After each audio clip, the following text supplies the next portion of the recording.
What's going on, y'all? Welcome back to the madness. Today we're going to be doing another Axe Effects tutorial, and it's going to be about routing the Korg Nautilus through the Axe Effects and then using an expression pedal via Axe Effects 3 modifiers to control that effect and make it sound really effing cool. So stay tuned for that. Until then, I'll show you a sample of what it is, and then we'll dive in and I'll show you all the specifics. Let's go.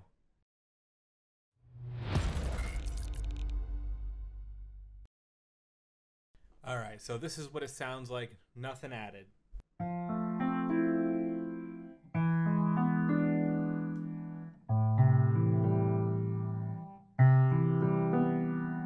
Let's add some of this expression pedal controlled rotary.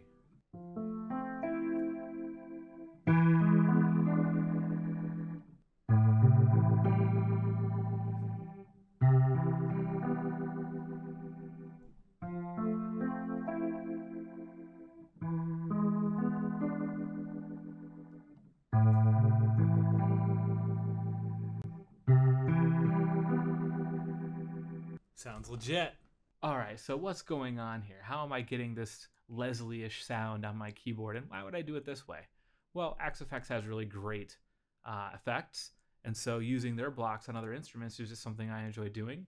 And so I have the FC12 hooked up to an expression pedal running to my Axe Effects, and my input 3 right here, as you can see on the screen, is my keyboard coming in as just a straight up audio source from the output cable. So we've got my keyboard going into a rotary, and if you do not adjust this on the expression pedal, you will end up with a constant 400, like some small number input. So you never have a clean signal unless you stomp on the back of the expression pedal, forcing it all the way back, or as you can see, you have to press pretty hard to get that hertz down all the way to 0, which means there's some leakage right there.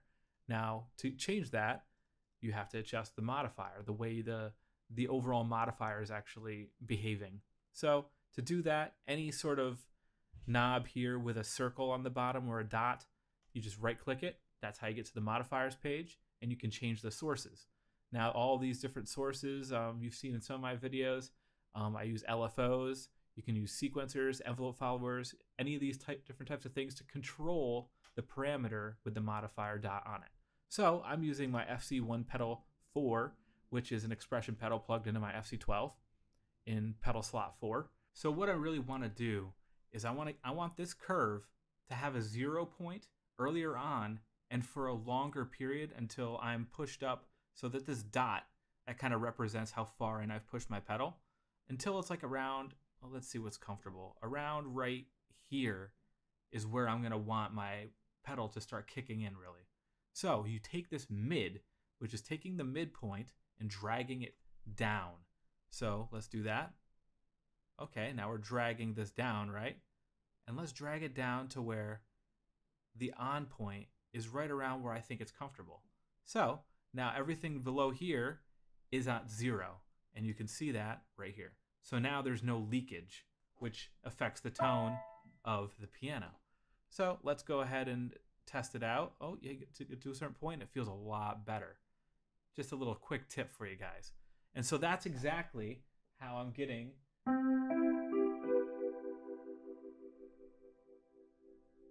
And then it goes right away. Just sounds really nice, guys. And so that's really it. And then I guess I can give you a little bonus sneak peek at another one. So this drive, the mix. Now, as you can see again, I haven't adjusted this one. So I take this mid, I drop it down to about here, and now when I go in, it doesn't have some of this already by default when I have it cranked back to the back slot and I have my foot release from the expression pedal.